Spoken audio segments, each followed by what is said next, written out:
Hi guys, Trevor Chikuti here from SpineWise, and I today want to talk to you about the most important question, the number one question that I see forgets to get asked by patients and practitioners all around the world.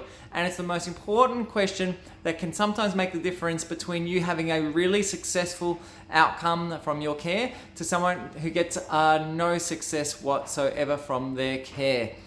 So what is this question? So generally what ends up happening nowadays in our kind of modern day evidence-based society now is that someone comes in with a condition and we spend the whole time trying to put a label on their head.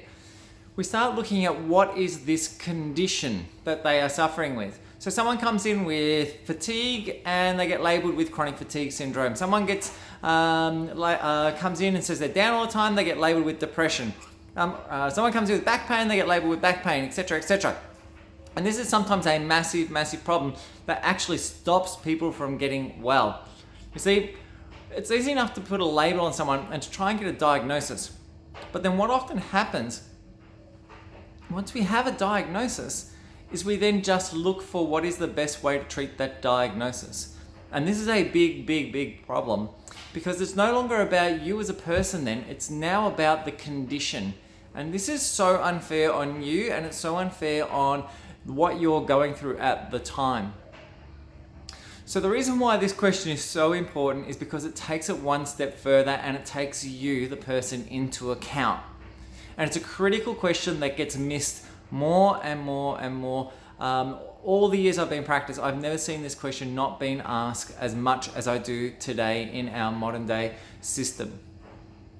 You see, once you've got a label in your head, sometimes it's no longer about you. It's about what is the best way to treat this condition. So for example, if you go in with say anxiety, quite often or depression, it's no longer about you, the person anymore. It's now about, according to the literature, what is the number one way we can treat this condition. So what is the best antidepressant? What's the best anti-anxiety medication? And sometimes there's no further investigation that occurs.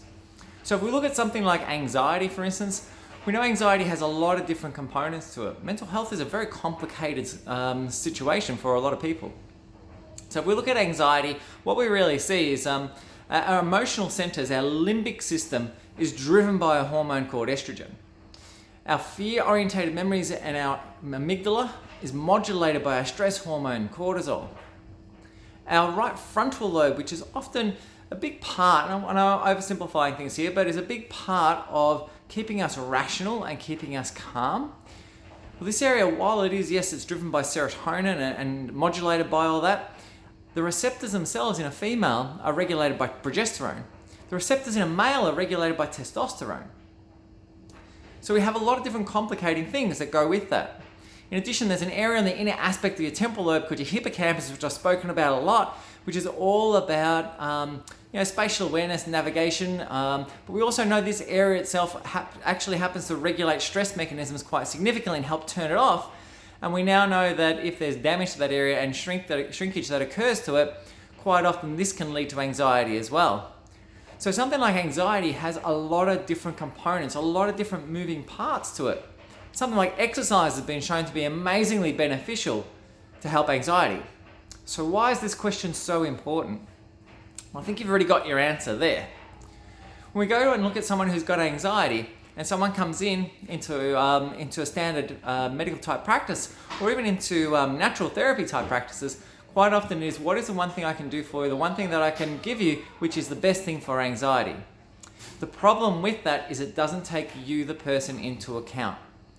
And it's very, very frustrating for somebody who is a practitioner who takes all these things into account to see people coming into my office who have been, I won't say abused, it's a bit strong a word, but who have been neglected because somebody didn't ask one simple question.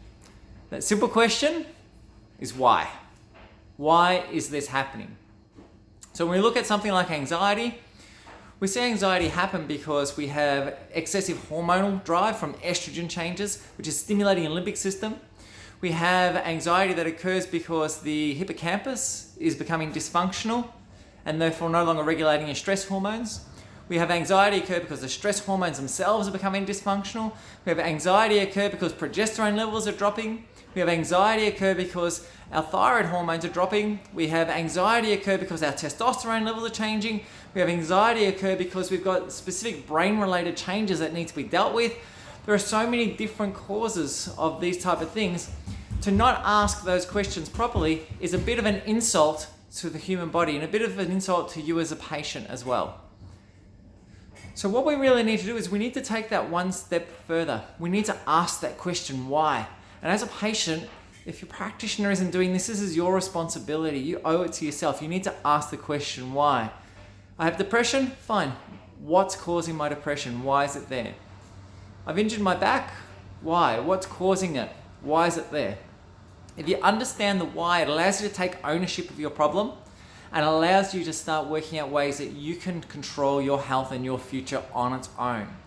The why is critical in not also in just basically trying to stabilize and get you well, but also to prevent you from getting unwell as well and preventing recurrence coming back over and over and over again.